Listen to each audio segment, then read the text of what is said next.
What's up, guys? It's me, JellyKnees. And the stream happened. The jungle reveal stream was a thing on Saturday, and lots of exciting stuff came about from it. So I want to kind of cover that all generally for you guys right here. But real quick, if you're not subscribed already, which it says according to the analytics about half of you aren't, I'm looking to hit 1,000 subscribers by the end of June. So if we could make that happen, I'd greatly appreciate it. We're sitting at 770 right now. So if we can push that to 1,000, so send my videos to your friends, get them excited about Ethereal, and let's try and hit that 1,000 mark by the end of June. So a little over 1 month. But let's hop into it right now. So the footage you guys are going to see on screen is different from the stream. We were actually sent footage directly by UG to use that's a little more clear, a little more straightforward, and you can kind of see it better overall. You can see the frame rate is pretty good. It's just like a solid 60-70 frames. And you can see the camps more clearly and walking around the map and all of these kind of things. So much better footage. I encourage you guys to watch all of it if possible. I'm going to leave it up at after the end of this video. So be sure to stick around and watch all of that footage. They go from all the lanes, they kill most of the camps. They go and kill the ice and fire Wyverns or Wyverns, depending on who you ask. And they also kill a Tropos. So, like I said, hang out, watch that. The Tropos fight is actually really cool to see some of the mechanics that are involved. But the big things here are the lanes themselves and how they're set up. You guys look on screen, there's a drawing provided by our very own UG Skifter of the camp layouts on each of the lanes. And I'll break down what each one means real quick for you. So the fire and ice lane are direct mirrors of each other. So red buff will always be on fire lane, blue buff will always be on ice lane, no matter which team you're on. Now, if you're in the void lane, that lane is asymmetric. So no matter which team you're on, you're going to have the buffs on the same side. So the right side will always be the green buff and the left side will always be the purple buff, no matter which side you're spawning on. So it's asymmetric. It's flipped basically on the void lane only. Like I said, fire and ice are direct mirrors. Void lane is asymmetric. So the jungle camps themselves, there are a bunch of variations of jungle camps. So I kind of want to break down what they are, what we expect from them, and kind of the general like tier levels, for lack of a better way to put it, of the camps themselves. So we kind of have the basic two camps, that being the like crab camps, or they're calling them the skifters right now, which is pretty good. Or we have the lizard camps, which are just like little lizard guys with sword and shield fighting you at these camps. These are your basic camps. They're the lowest, so they'll provide the least amount of gold and XP. And then we have some larger camps on the side. These are part of the open camp system. And so there's 2 of these on fire and ice lane respectively, and then none of these camp types on the void lane. These are the chunkers, is what they were calling them. Currently, they're a Paragon asset, but they won't be when the game is playable. That's just a placeholder for now before they replace them with something else. The chunkers will be a tougher enemy to kill, but they will provide bonus gold and XP at the same time. So they just take a little more time, but are a little more weighty in terms of that gold and XP reward.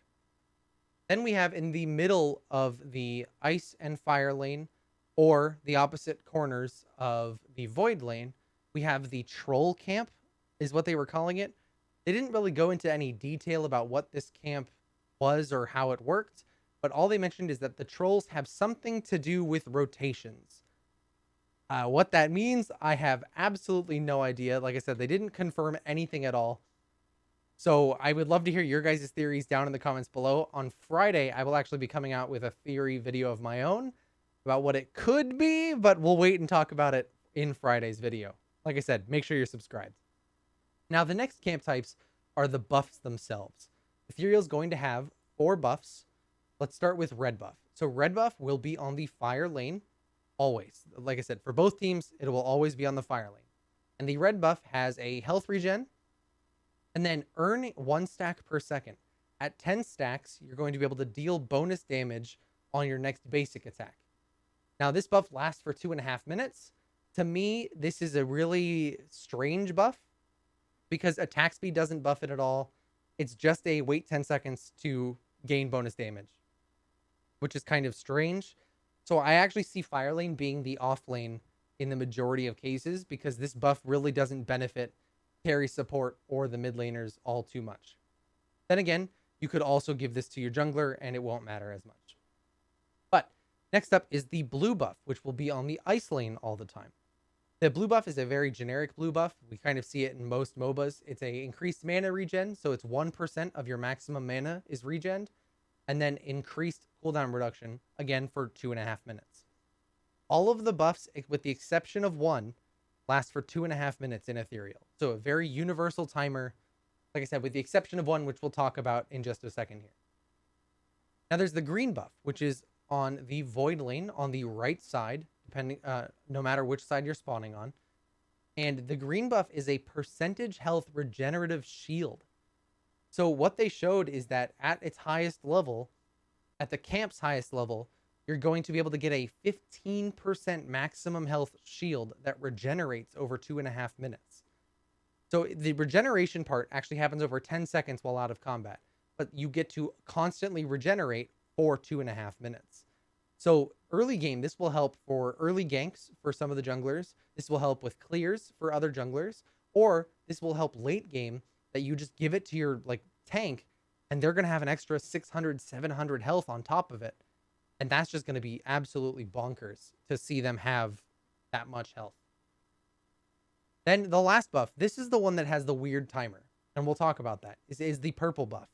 So the purple buff is intended, it seems like, to be used by the supports as much as possible, because its buff is directly tied into the mask items. If you guys don't know, the mask items are tied to a mask ability. When you're making your loadout for each game, you will be able to choose the mask ability, which is something you can take into game. If you have the mask ability, you can buy the mask items. If you don't, you can't buy the mask items. So most of the time, we're going to see supports taking that mask ability to help their carry. So if you have that ability and you have the items, you will be able to use that ability to heal units in a 500 unit range by 15%, and that's health and mana, by 15% if you're out of combat, or 8% if you're in combat. Overall, I think it's a good ability. You're realistically only going to be able to use it one time, but I don't see this being used in the way that they hope. This purple buff is on the void lane. So being on the void lane, UG has said several times that they want the void lane to be the duo lane, or they expect it to be the duo lane. I don't think the duo lane will actually be on void lane because it's too dangerous for the duo lane, and this buff doesn't really make up for that. I still see probably the duo lane being on the ice lane because of the ice wyvern, which we'll talk about in a moment. But this purple buff has a second effect. If you don't have a mask item and you get the purple buff, it just increases your damage by 8% for 1 minute. So the first effect is for 3 minutes if you have the mask item. If you don't have the mask item, it's a 1 minute buff, but it increases your damage by 8%. And that's just bonkers. I really don't see in a solo queue environment how you're ever going to get a jungler who gives up 8% damage increase to a support for a heal that they'll maybe use once if they don't just instantly die beforehand. So it's going to be really interesting to see how that purple buff actually plays out once we get our hands on the game. But the next thing I want to talk about is the Wyverns, or the Wyverns. Mangoose and I have started jokingly calling the Fire Wyvern and the Ice Wyvern. That we're separating the two of them, and that way both camps are happy. Wyverns, Wyverns, both camps. But the Fire Wyvern. Now this Wyvern is... they're going to spawn 3 Wyverns total in the game. 3 Fire Wyverns total in the game. Once the third one dies, there will be no more Fire Wyverns. So I want to kind of get that out of the way because I think it helps the buff, understanding the buff a little bit better. If you kill the Fire Wyvern, you will get a buff that lets you apply damage over time on your basic attacks and your abilities. Now the starting damage over time is 10 damage per tick, or per instance of this dot damage. Okay? Now if your team gets the first Fire Wyvern, you get that 10 damage for the dot damage. If your team gets the second Fire Wyvern, you get 12.5 damage for the dot. If you get the third, you'll get 15 damage for the dot. Now, however many you have determines the damage of the dot that you're going to get. Toward that end, the interesting thing about the Wyverns is if you are the team that kills the third Wyvern, you get whatever buff permanently. So if that was your first Wyvern, your first Fire Wyvern, you'll get the 10 dot damage permanently for the rest of the game. If you manage to get all three, you'll get the 15 dot damage permanently for the rest of the game.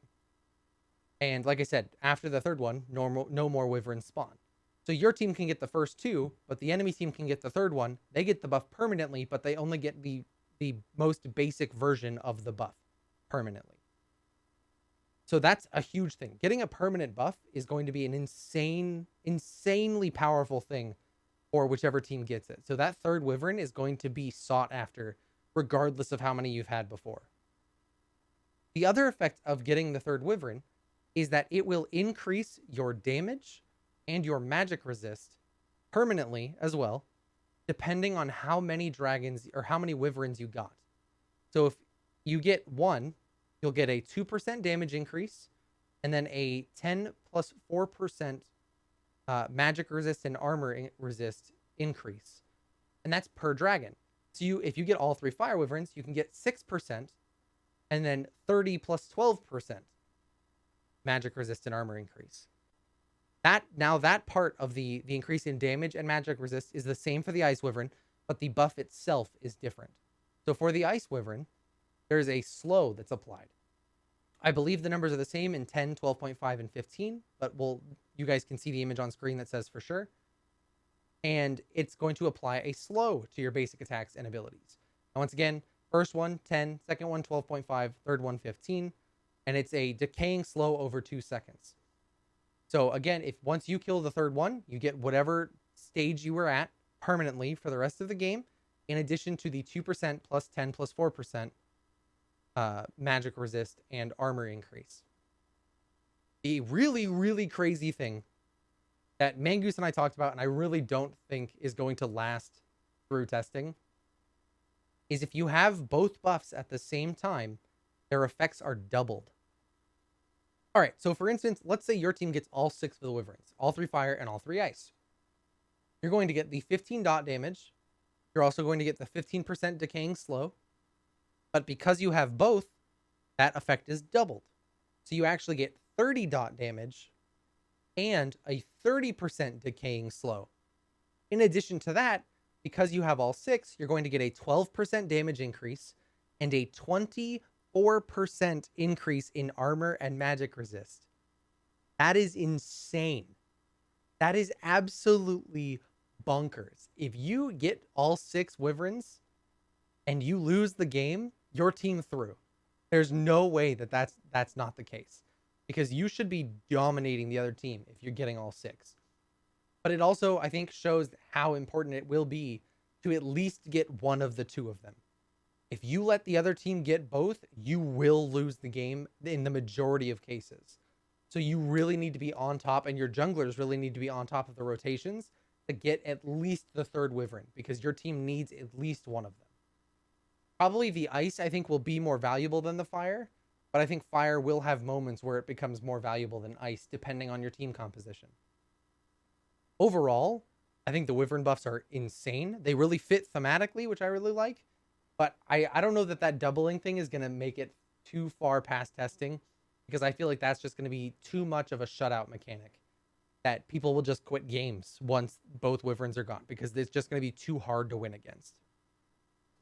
The final thing is a Tropos, and a Tropos, when you kill his third form, will buff the minions, not the players, and it gives the minions an increase in stats and move speed. So my guess is they're going to basically become like mini siege minions in terms of moving faster, hitting harder, the whole 9 yards. And I'm sure they're going to gain resists. If you guys play League of Legends, I'm thinking very similar to the Baron buff. We didn't get any word on what the obelisk does, naturally, because they're still teasing me about it. But hopefully we'll hear what that is soon, and maybe it has something to do with my video on Friday and the trolls. So yeah, make sure you guys are subscribed to get all of that information when I drop it on Friday. And next week we're actually going to be doing some in-depth breakdowns of some of the stats like for Malaya that we see in the video clip here, or for the camps, the XP, the whole 9 yards. We're gonna break down some of those stats for you guys. So make sure you subscribe to get those. But that's it, guys. That's all I had for this one. Stick around to the end of the video to watch all of the clips that we got from UG. Like I said, it's all new footage, so it's really cool to watch and see the camps and the Tropos and the Wyverns, and even a recall animation for Malaya. Super, super cool. But guys, I'll see you in the next one.